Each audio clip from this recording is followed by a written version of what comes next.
welcome to Post Games, a podcast about how and why we love video games. I am your host, Chris Plant, and I am so happy to have you here for this very relaxing winter episode.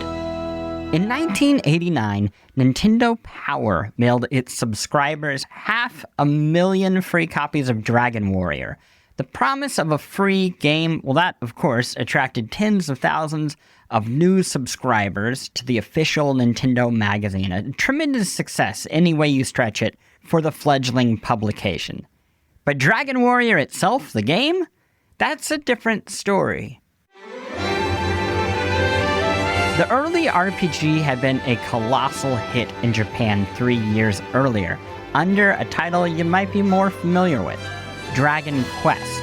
But Dragon Warrior in the US was deemed by many critics and fans both too simple and visually dated.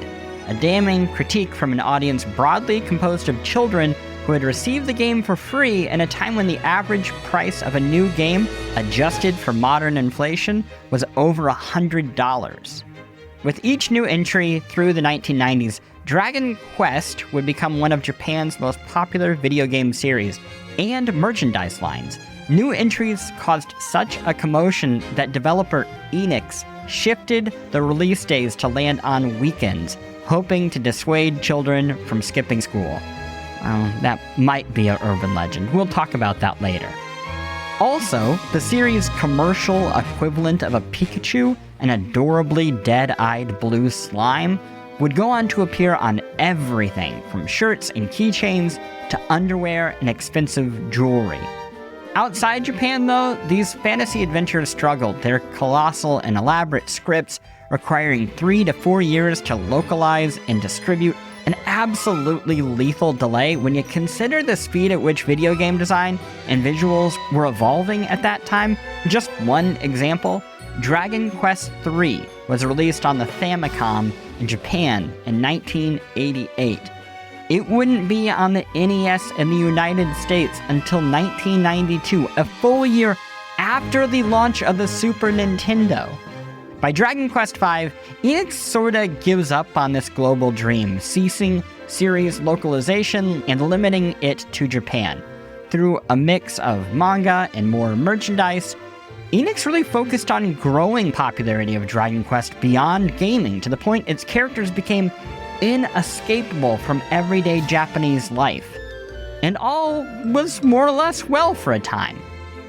But the question of global success never really went away. After all, how could the game be so tremendously popular in Japan and greeted so tepidly everywhere else? So, following the global breakthrough success of Final Fantasy VII, the Dragon Quest team opted to try again and again and again. Nothing quite worked, not mall tours, not Final Fantasy marketing tie-ins, not even a release on the tremendously popular Nintendo DS, which had become a home for fan-favorite JRPGs at that time. 9 years ago, though, the series managed a foothold. Square Enix made its most aggressive push to that point, not by simply promoting its latest entry, Dragon Quest XI, but by devising a multi-game effort to introduce the Dragon Quest universe through a grab bag of genres with Dragon Quest spin-off games inspired by Pokemon, Minecraft, and Zelda. And if you're gonna borrow from the best. Meanwhile, fan-favorite entry Dragon Quest VII received a high-touch remake, while earlier titles were ported to handheld and mobile devices. And Dragon Quest XI, particularly its updated release for the Nintendo Switch, benefited from an intense marketing push and some absolutely gushing reviews. It did well. To be clear, of the 7 million global copies sold, 5.8 million were still sold in Japan. But while you might not know the name Dragon Warrior, by now you most certainly know Dragon Quest. And that's a victory. Nearly a decade after that, right now, Square Enix is running the playbook yet another time. Last year, we received absolutely exceptional remakes of the first 3 Dragon Quest games, Presented in the beautiful HD 2D art direction, the developer has honed into a sorta house style. And those games had a coherent English localization to boot. This year, Dragon Quest VII once again receives the decadent remake treatment, the art style now updated to resemble basically the art on a classic gaming strategy guide, now playable rather than stuck in our imaginations. These titles, they are paving the way for Dragon Quest XII, expected to be released sometime, hopefully in the next couple of years. With Dragon Quest VII reimagined days away, I wanted to learn everything I could about Dragon Quest, why the early entries failed to click with Western audiences. What about the series' creators attracted such intense fandom in Japan, and how should newcomers get into the series? Naturally, I invited The Verge's Andrew Webster, my friend and former colleague who wrote about Dragon Quest's creators' efforts to popularize the series in America way back in 2017. This week on Post Games, the best time to try Dragon Quest is now. Act 1, Dragon Quest's many false starts in America. Act 2, how Dragon Quest became inescapable. Act 3, the news of the week. Plus, for Patreon subscribers, a very special bonus. Video essayist, game designer, and Dragon Quest Ultra fan Tim Rogers explains why the very first Dragon Quest is his ideal place for beginners to launch their new obsession. That makes for a huge episode. Though, I will say, be sure to stick around to the very end, no matter what, because I've got a killer closing song, Haven, from Mio, Memories in Orbit. This is an exceptionally cozy episode, a perfect match for an exceptionally cozy video game series, so brew some mint tea, cuddle a plush slime, and put on those headphones. It's time to go on a quest.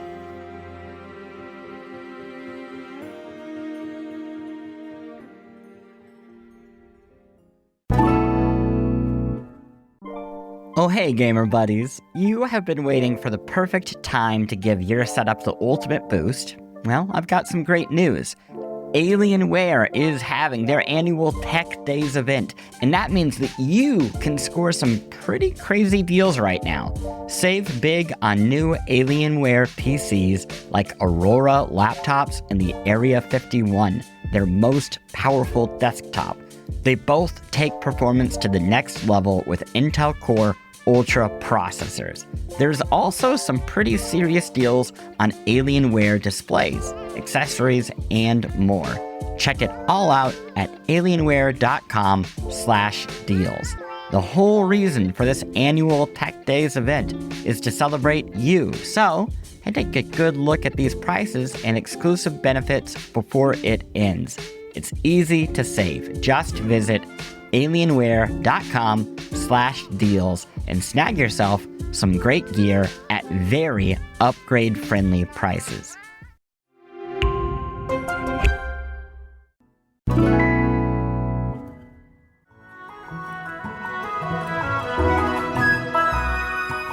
Act 1. Dragon Quest's many false starts in America. Today's guest is Andrew Webster, my friend and former colleague. He is the senior entertainment editor at The Verge, where he has been covering video games for 14 years. He has been playing Dragon Quest games for as long as he has been covering the medium professionally, and I would assume even longer. In his 2017 article, The Decades-Long Quest to Make Dragon Quest a Hit in America, Webster spoke with the producers from across the Dragon Quest series about the long start and stop effort to recreate the popularity that the brand found in Japan amongst American and European audiences. That story was pegged to the release of Dragon Quest XI, a game that wouldn't achieve those colossal ambitions, but it would establish Dragon Quest as a respected series in the West. With a new surge of Dragon Quest games, including the highly anticipated Dragon Quest VII Reimagined, I wanted to hear Webster's thoughts on how far DQ has come and where it goes from here. Can you give me an elevator pitch for why someone should try a Dragon Quest game? It is like the prototypical RPG. I feel like it is. It just hits all of the beats. It's accessible enough that you can get into it if you never played one. They're deep enough that if you've played them, you can dig into it more. It's just like if you're building an RPG, that's like the blueprint you should build off of, honestly. It's like somehow middle of the road, but still great, which sounds sort of like those don't go together, but somehow it does both. The blueprint thing is so spot on because wasn't the most recent Like a Dragon game inspired by Dragon Quest? Yeah. Literally anything you could make it like Dragon Quest and it would be better. So, including slimes. There's a leadership trio that is credited for much of its charm. The music comes from Koichi Sugiyama, Who we won't speak about. Yuji Horí's story writing, Akira Toriyama's design. Can you give folks some context to who these artists are? I mean, Akira Toriyama is, I guess, the most widely known, is the Dragon Ball dude. And he's kind of the reason why it's such a cutesy looking RPG. The characters look like Dragon Ball characters. Somehow a drop of water with a smiley face is like one of the most iconic characters in gaming. He just made it work so well. And Yuji Horii is just like a dude who wants to do nothing more than make Dragon Quest games. Like I talked to him like several years ago and I'm just going to make these as long as I can. And they've been doing it for a long time. The composer, I think we can probably not talk about. Yeah. He makes good music, but as a person, I think, yeah. Suspect. Yes. Many, if not most folks listening to this have not played a mainline Dragon Quest game. Could you share some indie RPGs or any RPGs that really took inspiration from the series? I think it's hard to like get too specific, but I think there's a real clear trajectory where it's like Dragon Quest is Japanese developers trying to make wizardry for home consoles and showed that blueprint can work. So everything that came after that is in some way, particularly from Japan, inspired by Dragon Quest, that showed how to take that like big complex role-playing experience that was only on computers and make it work on a thing you have in your living room and you only have 4 buttons to control or whatever. Let's talk about the Japan of it all.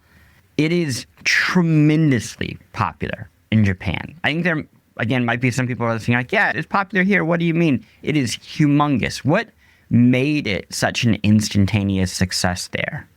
I think it's that combination of accessibility and depth, and also just like we talked about Akira Toriyama, like it just looked like, you look at the box art and you're like, man, the game doesn't look like this, but this is a world I want to get lost in, kind of thing. You know, I never played, like most people, most of my like experience with these games was through magazines and stuff, and just like looking at it, it was just like, I want to be in this place. And then you play it and it's maybe it doesn't always live up to that, but there's something like about the way it's presented that's just, this is like a fantasy world that's you want to be in. Not the like grimdark fantasy that ends up being popularized by even He-Man, I think is grimdark compared to this. I heard that Dragon Quest games were initially released in Japan on Thursdays, but got moved to Sundays to discourage kids from skipping school. Is there any truth to that? That's the urban legend. And part of the reason I think they sounded so cool when you hear about that over here, you're like, first of all, you're allowed to skip school to buy video games. What the hell? I can't think of anything that's even remotely equivalent to that when I was growing up. We're all into Mortal Kombat or whatever, but no one's skipping school to go play MK3 when it debuts in arcades or something.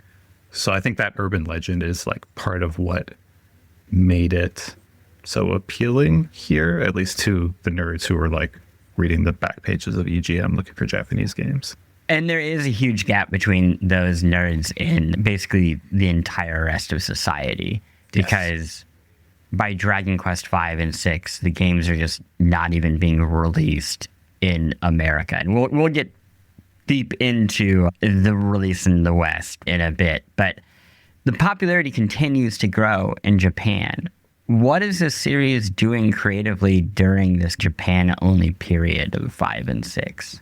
I mean, it's weird because I like to think of Dragon Quest in relation to Final Fantasy because they contrast so well. Like Final Fantasy is like every game you're like, I don't know what I'm going to get. It's a whole new story, like FF7 Cyberpunk. Like, where'd that come from? But Dragon Quest is not like that at all. It's like the most gradual progression. Like, the story changes, but I can barely remember the story of every DQ game I finished. It's just like such a gradual progression. So like what you get is the comfort of knowing what the experience is going to be like with just enough different that you're like, okay, I need to play this one as well. Why do you think then that Final Fantasy did click with Western audiences in a way that Dragon Quest didn't? There's a couple different reasons. I think one is it seems more ambitious, like on the front of it. FF7 is like the obvious example. That's like a big cinematic game that came at a time when people were looking for big cinematic games. At its core, it's a game where you're controlling little guys and they're fighting battles, but it's got these huge cutscenes. It's got dramatic deaths, spoiler alert. Whereas Dragon Quest, especially with the way they were released in the West, they're like just these dated little RPGs in comparison. So I think that cinematic quality of FF7 or the FF games in particular, made them like more of a sell to a wider range of people. How popular is Dragon Quest now in Japan, again, versus over here? I mean, it's still bigger, but I think the gap is closed. I don't know the specific numbers, but it's definitely like a closing gap. Once we have more slime cafes, we've really reached that point. Yeah. I mean, let's pivot to the US and Canada and Europe and how this all started. Efforts to make it hit in the US date back to 1990, basically like the first game. Enix didn't have American offices at the time, so it relied on Nintendo to publish the game 3 years after it initially came out. Can you share how Nintendo was involved in promoting this initial push? So they like literally gave the game away. It was like part of the Nintendo Power promotion, and it was this huge undertaking. I remember seeing like photos of people wearing t-shirts that said like, I survived the Dragon Quest giveaway, or it was actually Dragon Warrior at the time for copyright reasons, which makes this whole thing even more confusing. But yeah, like Nintendo was like literally trying to give this game away to sort of replicate what happened in Japan. It's so strange that it doesn't become a hit off of that. It is a good game in an era where like a lot of NES games are not great, and it was made available for a ton of people for free. Why do you think it didn't connect with US players in the same way? The thing about Dragon Quest is it's secretly like a hilarious series. Like, it's super charming. If you love puns, like, it's nonstop. Whereas the localization for the first one did not have that energy in it. It also was late. We look at 8-bit games now and they maybe all look the same too, but at the time, 3 years is like a huge difference, right? So it felt like a dated game. And I think the elements we talked about that make it sort of accessible also kind of confuse a lot of Western audiences, because it's cute and it's charming, which makes some people look at it and think this is for kids. So adults don't play it. And then kids go to play it, and it's this relatively complex RPG that's, not suitable for them. So I think the way it looked and the tone of it made it sort of confusing for a large part of the audience here. I mean, we already said that, they pull away from the Western market by 5 and 6. How were the following entries received after that first one in the West? Did any of them succeed? I mean, I guess it depends on your definition of success, but it was like nowhere near Japan levels. And again, they kept coming over late. There's like a scattered release strategy. Like, not every game makes it over here. So no, I guess is the short answer. I went back and read criticism of these early Dragon Warrior or Dragon Quest games. And I'd love for you to expand on each of these arguments, because on one side, skeptics say the series is too simple and repetitive. And you've kind of said that almost as a compliment. On the other side, true believers say it is basically nostalgic comfort food, a piece I also think that you've written. Let's start with the skeptics' point of view. What do the people mean when they say in a derisive way that this game is too simple and repetitive? It means that when you go into a battle, you hit attack and then heal. And then you just do that over and over again for 50 hours, and you hoard all your potions and never click that button. But yeah, it's, the core of it is as repetitive as an RPG can get. So the divide is like whether you enjoy that experience or whether it puts you to sleep. Well, I mean, you're on the other side of that divide. You're on the comfort food side. What is so comforting about that? It sounds basic. It's like a numbers go up kind of thing, but there's something like really pleasurable about just going on this like long experience with these characters and seeing them grow in terms of like numbers and what you can do, knowing what to expect in a way. And I feel like that also makes like when you see something new or surprising, like even more cool, because so much of it is like you already know what's coming, especially if you played one of these before. Okay, I want to talk about Dragon Quest coming back to the West with a vengeance. We talked earlier, Dragon Quest 5 and 6, they limit them to Japan. In 2001, Dragon Quest 7 returns the series to the West, still technically under the Dragon Warrior banner this time, I think for the last time. There's not much info on its sales performance, but I think like safe to say it didn't break big, despite selling over 4 million copies in Japan over the year before its release in the West. Then comes Dragon Quest VIII, and that's the one I really want to talk about here, which is the first really substantial effort since, I would say, Dragon Quest I to achieve mainstream popularity. Can you tell folks about the release of Dragon Quest VIII and how it was a first kind of real effort to repopularize the series? I don't know what the reason was, like why, because DQ7 was potentially a chance to do this as well. It was the first 3D game in the series. So I'm not sure why the effort went into 8. I feel like the gap in release was relatively small compared to past games. So it was like a year in between launch from Japan to North America, which would be upsetting now, but in the PS2 era is not such a big deal, especially when you're used to 3-year gaps for localization. So it felt new. It had a good localization for the time, at least. And it was just a good game and had the benefit of being on, like a hugely popular platform as well, because who didn't own a PS2 at that time? Do you think the decision by Square Enix to include a demo of Final Fantasy XII with Dragon Quest VIII goosed the sales? I mean, it certainly didn't hurt, because, whatever you think, it's still, FF is still the bigger name here. And I think actually just that also might be the reason, honestly. I never thought about this before, but that's the first one after the merger. So you have Square Enix now as like a whole entity thinking, how can we have all the success with FF in the West? How do we do this with DQ? I looked up the sales. It sells 430,000 copies in the US over, I think, like lifetime or sales point over a couple of years. By comparison, though, 430K in the US, 3 million copies in 3 days in Japan. Just staggering. I just can't imagine. They were definitely not worried about releasing it on a school day over here. Yes, very true. I mean, you mentioned the scripts and the challenge with bringing these over, especially at a timely manner. The humongous scripts and creator Yuji Horí's intense oversight and specificity has been cited as reason for the game's slow push into the West. The series has these many regional accents that I would assume have been a hurdle. Can you explain a little bit how these accents work and how they're unique from what people might see in a Final Fantasy game or another RPG? I mean, it's not just like speaking in like formal English. The words are spelled in such a way that you can tell this dude has like a Scottish accent or whatever. And it is like so cute and charming. And, this is before voice acting. I mean, it got to another level once they added voices. But, to see that in a text game where you don't even think of the accent when you're playing Final Fantasy. I just assumed Cloud sounded like me. But like, what these guys sound like in a Dragon Quest game without hearing them. It's just, I don't even know how to describe it, but you hear it more than maybe any other RPG I've ever played. It's written almost phonetically. Yeah.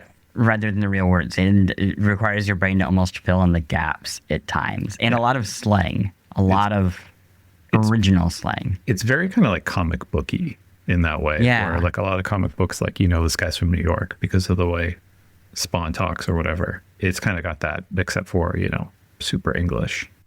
Let's take a quick break right here, and then we will come back and talk about the decision to stop localizing these games again, and then to make another go at making Dragon Quest a hit in America and the UK at least 2 more times, including right now.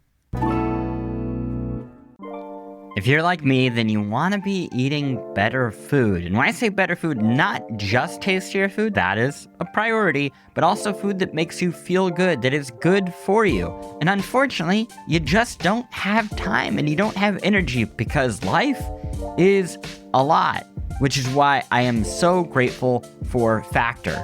They have meals designed by chefs and dietitians, and they're just delivered right to my door. I heat it for 2 minutes and I eat. Whatever your dietary needs, they got you covered. And I know this because we have some unusual health issues in our family where my wife needs to eat more carbs, I need to eat fewer carbs, and we have been able to design our meal plan with all of that in mind. You want lean protein, you want colorful vegetables, you want whole food ingredients, healthy fats, they got that for you. My favorite meal so far is the ginger teriyaki salmon, but really you can't go wrong with over 100 rotating meals every week, ranging from all of those dietary needs, from high protein to GLP-1 support. It's always fresh, never frozen, ready in 2 minutes, basically the length of this ad. No prep, no cleanup, no mental load, and you're gonna feel good about eating better. I eat Factor. I love it. I think that you will too. So head to factormeals.com/postgames50off and use postgames50off to get 50% off your first Factor box plus free breakfast for 1 year. Free breakfast for 1 year. You got to go do that. factormeals.com/postgames50off or 50 off, however you want to put it, with code postgames50off. Make healthier eating easy with Factor. Act 2. How Dragon Quest became inescapable. So this Dragon Quest VIII period, it's around when Final Fantasy XII is coming out. Dragon Quest VIII is this very cute classic RPG. What is going on with RPGs and video games at this time on the PS2? I mean, everything is so bleak and dark and grim. It was a period where things had to be serious. It felt like everything had to be serious. You can probably blame FF7 for a lot of that, even though it's a goofy as hell game if you actually dig into it. But having games appear like a real movie kind of presentation where they're dark and serious and this is for adults kind of thing. So basically the polar opposite of what DQ presents itself as. And it's weird though, because that's so clearly true, but selling nearly 500,000 copies isn't bad. They have some momentum and it doesn't quite build. Dragon Quest IX releases on the DS instead of console. It seems to sell fine. From what I could find, 1 million units across the US and Europe. But then comes Dragon Quest X. Can you tell folks what this game is and why they have likely never even heard of it, let alone played it? Not to continue the FF comparisons, but where Final Fantasy decided to kind of go in a completely different direction with 11 and make an MMO, Dragon Quest did the same. And I actually think it's really interesting because you mentioned 9, not launching on a console. But I actually think that 9 had the potential to really kick off this momentum because the DS was just so massively popular. That game fit it very well. It's published by Nintendo. And then they just go in this completely different direction with 10, a game that didn't even come out over here. And I think that was kind of a real momentum killing moment. And then it's like they had to kind of reconstruct that momentum piece by piece to prepare for future Dragon Quest games. Dragon Quest XI is the most recent one that is actually out. And by this, I mean, it seemed as if Square Enix was creating on-ramps in the months and even the years leading to a major release. So ahead of Dragon Quest XI, they put ports of early games on mobile, and Nintendo brought remakes of Dragon Quest VII and VIII to the West. Plus, Square Enix published, I would say, more accessible spin-offs like Dragon Quest Heroes and Dragon Quest Builders. How were these games, if at all, designed to target a Western audience and introduce the series to them?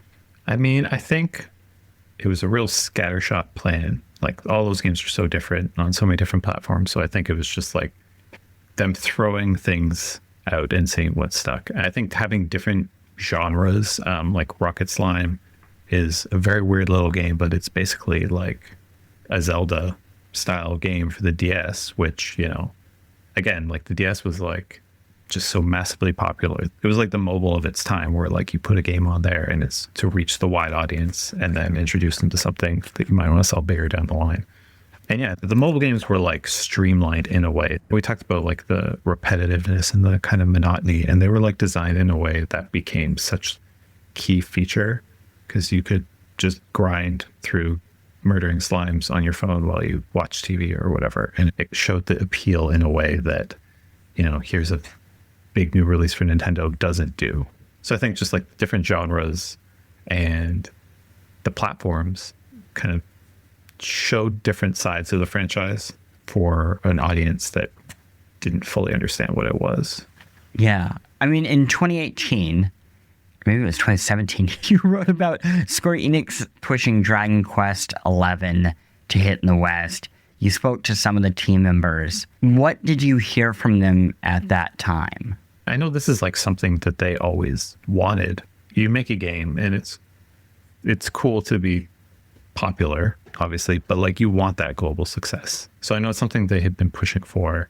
And 11 was like, you know, we talked about the other ones as maybe feeling dated or being simple, but 11 was like a big production.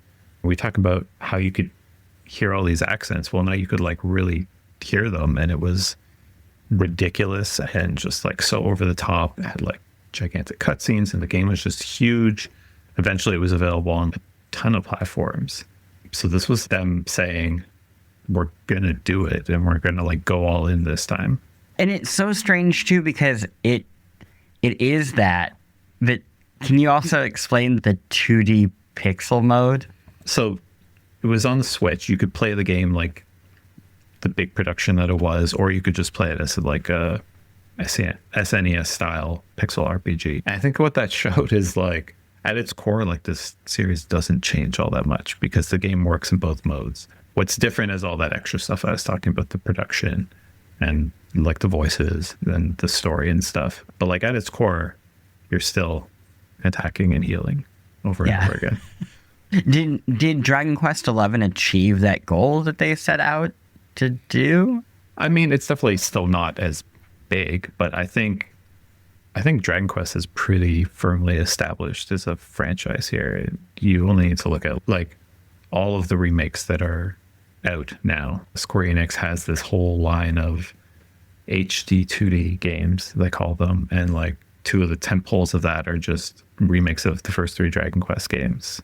One of the games coming out soon is Dragon Quest VII, which has been remade twice. So I feel like if they're comfortable enough to just keep putting these games out there, even if it's not the blockbuster they maybe were hoping to turn it into here, it's like big enough. It's unclear when Dragon Quest XII will be released, but it does feel like the road is being paved in a similar way as it was ahead of Dragon Quest XI. Should people new to the series go and play these HD remasters, Dragon Quest 1, 2, 3, what should they expect if they say that's the starting point that I want for the series? I mean, that is like the ideal starting point, honestly. They are modern and nostalgic at the same time, which is like what you want from Dragon Quest. Like the nostalgia is like a core part of the appeal. If you don't want pixels and menus, then you probably don't want to play these games. But like those games managed to make it look and feel like an old school RPG, but they have smoothed things out in such a way that it still plays beautifully. And that art style is just, I can't put into words. I'll include lots of video in the newsletter for people to check it out. You said that Dragon Quest VII has actually been remade twice. This is not even the first time it's been remade. I think not even the first time within the last decade. What is the elevator pitch for Dragon Quest VII Reimagined?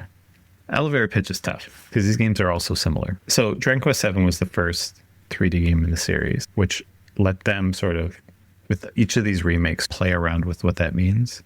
The big goal with 7 is to make it feel like you are in a tiny little fantasy diorama. It's shrunken down worlds that you can like turn the camera around and look in all the little corners and nooks and crannies. And the whole premise of the game is that you're live on this island in an ocean and you think it's the only place in the world, and then you discover this whole other fantasy realm out there. And just being able to like go into all these little places and look at it from this really cute perspective. It just makes it feel like what an adventure.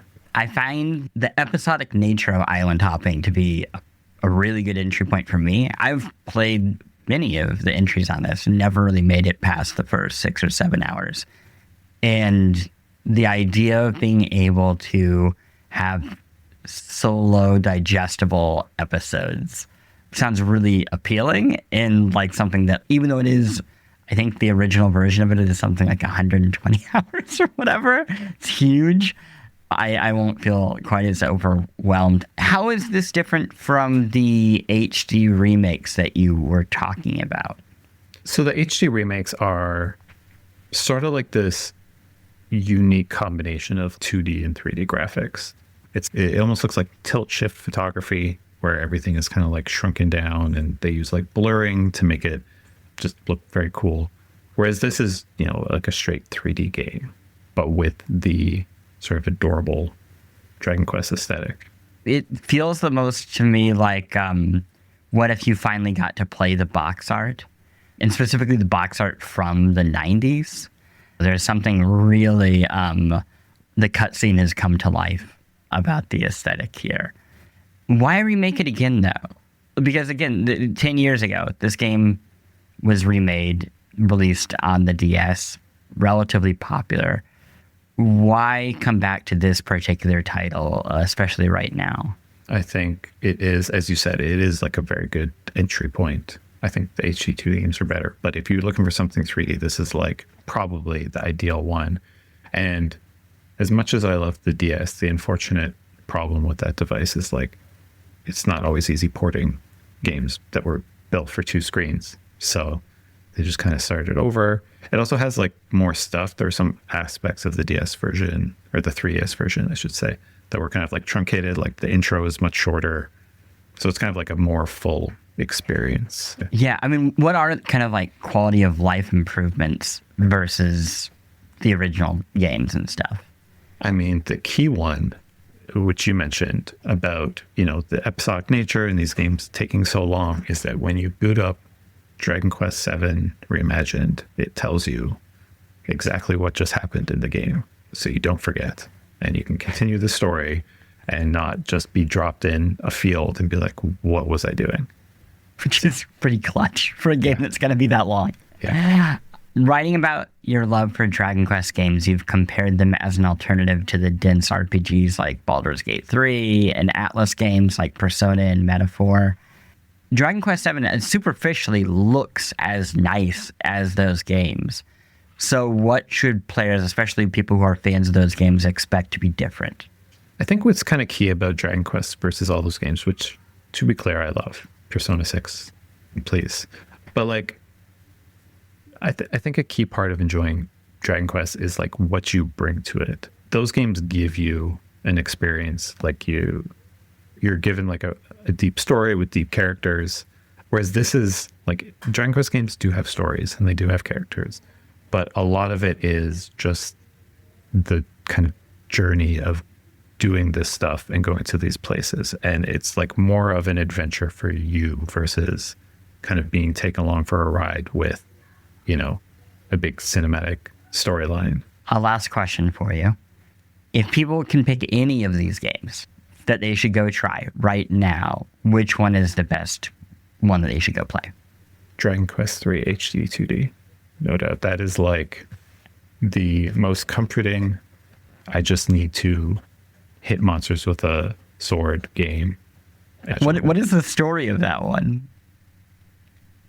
That was me shrugging. People can't see your reaction, but it was like that was me shrugging. So the thing with those the first three games is that it's technically like an arc that goes across them, and that's the reason they were released in such a strange order. Story wise, 3 comes first.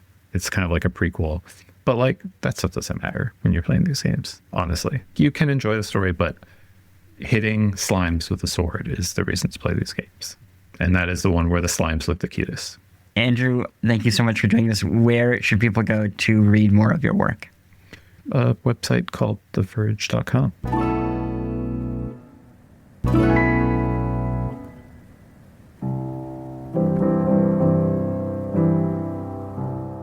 A Patreon bonus. Tim Rogers recommends Dragon Quest I. This is where we split up. For Patreon subscribers, Tim Rogers is a game designer and YouTube essayist known for his exhaustive critical analyses of iconic Western video games, along with Japanese series that have long failed to get the localizations that they deserve. I am especially fond of his hours-long critiques of Pac-Man and Boku no Natsuyasumi, the latter a game series about a child's idyllic summer vacations in rural Japan. Tim has written and spoken at length about Dragon Quest over the years, so I was, of course, thrilled when he agreed to share his thoughts on where listeners should start. For everybody else, we have the news of the week, and we also have a killer new track from Mio, Memories in Orbit. It's a cozy tune for a cozy episode.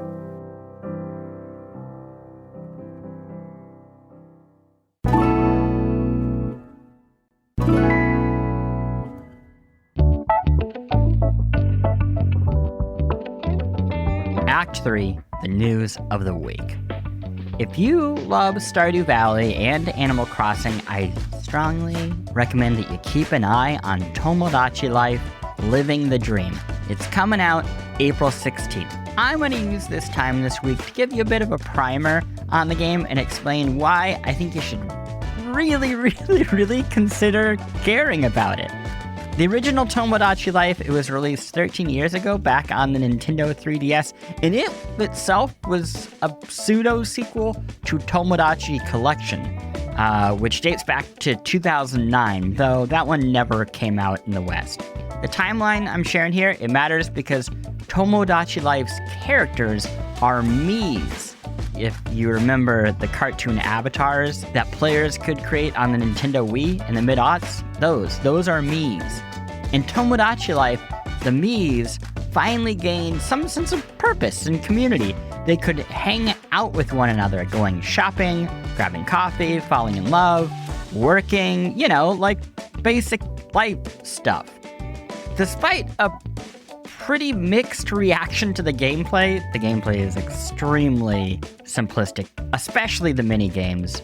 Fans loved the sheer strangeness of this game, in which you, or at least your Mii, could join a Batman Mii and an Abraham Lincoln Mii for a rap battle, or, you could hang out with Oprah Winfrey Mii and Walter White Mii, and, maybe all of you could fall in love, creating a melodramatic love triangle.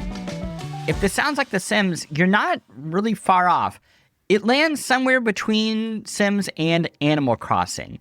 Like Animal Crossing, you begin the game with an island that you're going to more or less manage, decorate, and make your own. You're going to build a community here, bringing more and more people into the space. But like The Sims, you do go deeper into the actual wants and needs of these characters. You can see, for example, if they're hungry. You spend a lot of time just trying to make them happy, giving them various activities that they might enjoy. And the game's writing goes a step further than The Sims, in that the characters actually say things. They don't use Simlish. They speak in English for English-speaking players, Japanese for Japanese-speaking players. And much like kids, they say the darndest things. The new Nintendo Direct dedicated to the sequel, Living the Dream, it spent 30 minutes explaining the elaborate systems that make this clockwork reality work. But the appeal really is the vibe. For real, just listen to this bit of music and these character voices and this dialogue. In the marathon of life, sometimes you might have to jog in place. That's just maths.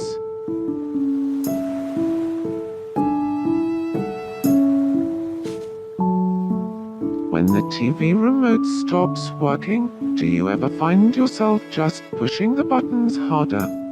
'Cause I do. I feel a little better now.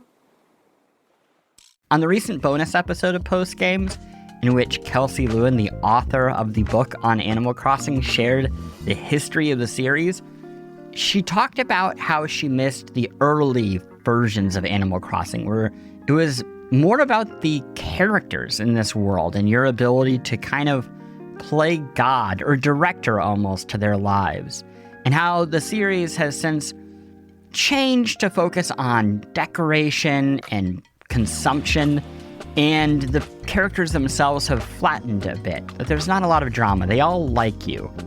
Well, if what you want is that very early Animal Crossing formula, this is pretty darn close. These characters are unhinged.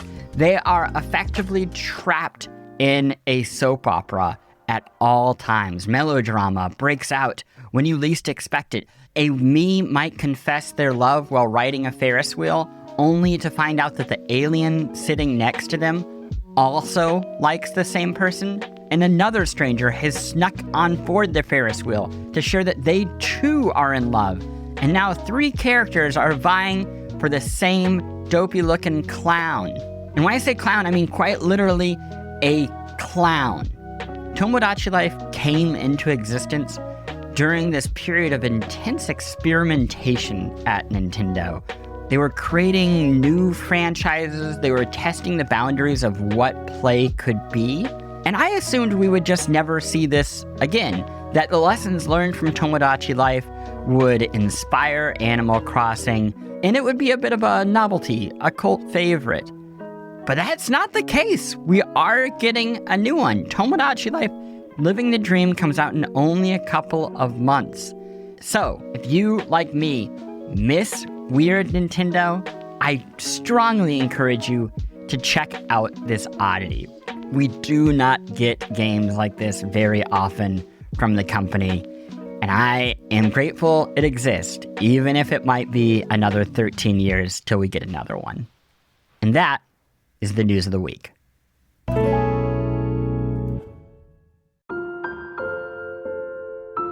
Listeners, we have slain the final dragon. We have maxed out our levels. We have all of the S-tier gear. What do we do next? Well, next week I have, I guess, another question for you. What's the opposite of a Tomb Raider?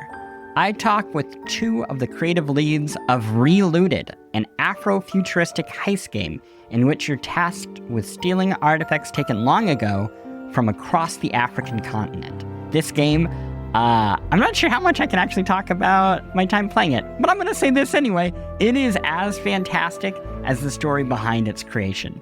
I learned so much from this episode about history, about art, and about the South African game dev scene, and I can't wait for you to hear it. Until then, a reminder, post-game supporters get the show and the newsletter early on Fridays at 5 p.m. Eastern at the very latest, usually much earlier. They get extra acts and bonus materials. This week, Patreon listeners got an entire bonus monologue from the mind of Tim Rogers. Plus, each month, subscribers get a bonus episode in my ongoing series, Past Games, in which I share deep dive histories into the gaming anniversaries of 2026. The upcoming bonus episode, it tells the history of the original Animal Crossing, which Nintendo released 25 years ago. And no ads on anything. Subscribe to the Patreon at patreon.com/postgames. Subscribe to the newsletter for free at post.games. Postgame's logo by James Barham, theme by Mark Sparling, and a special thank you to this week's guest, Andrew Webster, along with guest critic Tim Rogers. Like the show? Leave a review on Apple or Spotify, or share the show with a friend. Thank you so much for listening. And to take us out, my favorite track from Mio Memories in Orbit, Haven by Nicolas Gauguin.